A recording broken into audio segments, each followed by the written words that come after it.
Hi, one of our videos. I'm Peter Loshak. Today is Friday, April 8th. The NHL season is almost over. We're going to talk right now with SBR hockey betting analyst Dana Lane about the top teams in the NHL and what they might be looking to do with their last game or two of the season. Again, today's Friday, April 8th. Dana Lane, thanks for being with us.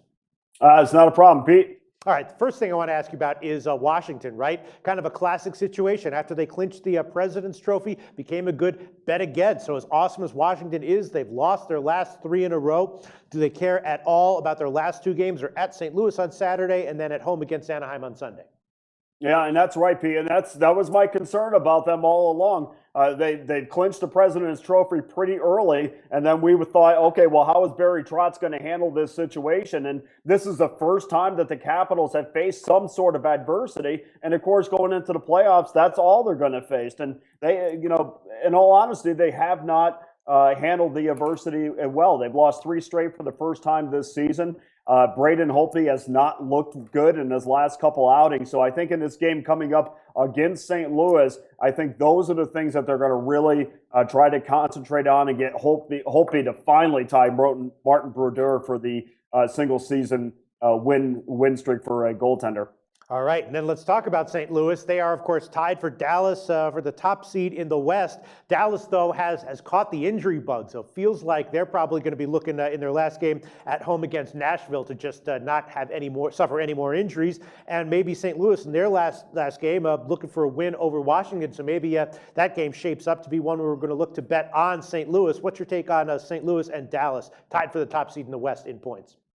Well, as far as St. Louis is concerned, they're right where you would want them to be, Pete. And I mean, they've won 8 of their last 10. And the one knock about them for me all year was, can we put the puck in the back of the net? And sometimes we see them have tremendous offensive outbursts, and sometimes they go away for 2 or 3 games. They're smack dab in the middle of the National Hockey League in scoring. And we saw now their top guys, their top forwards are starting to play well. Tarasenko has 6 points in his last 3 games. We see Alexander Steen, thank God he's back, 5 points in his last 5 games. And Troy Brouwer has 5 points in his last 4 games. So offensively, for a team that I've kind of knocked all year for not being as good offensively as I would like, they're starting to shine a little bit. I think this game against Washington is another opportunity to send a message to the rest of the league. Okay, that's the way I'm thinking as well. And then let's quickly talk about Pitt. An unreal winning streak that Pitt has been on. But their last game here at Philly on Saturday, and Pitt doesn't really need a win to prove anything right now. Philly, though, definitely fighting for their playoff lives, and they need a win for the playoffs in that one. Is that maybe going to be a sneaky play to a situation to bet against Pitt with? Yeah, and you're right about that, Pete. I mean, Pittsburgh absolutely. If there was ever a team that should rest players and maintain and focus on staying healthy, it certainly is the Pittsburgh Penguins. And as you said, Philadelphia is fighting for their playoff lives. A huge win from the Boston Bruins last night, as they've overtaken Philly for that wild card spot. But Philly does have 2 games remaining, and for Pittsburgh, it's just simply get healthy. I mean, they have to. It looks like Fleury's going to be back soon from the concussion, so that's good.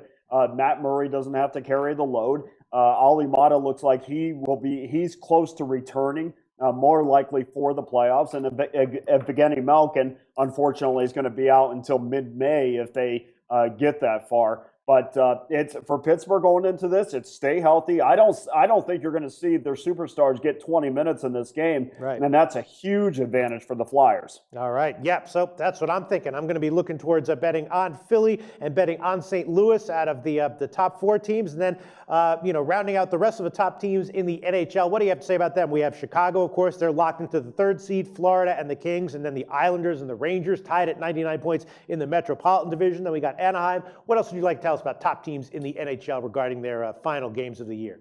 Yeah, one of the things I really liked it. I want to see teams that have overcome adversity as the year has gone on, and there has been few teams like the Florida Panthers who have overcome adversity a couple times. They've lost the Atlantic Division lead to the Boston Bruins and Tampa Bay, and come back against both of those teams to overtake them to lead the division, and now they lead it pretty comfortably. And I think they're primed and ready to roll as the playoffs come up.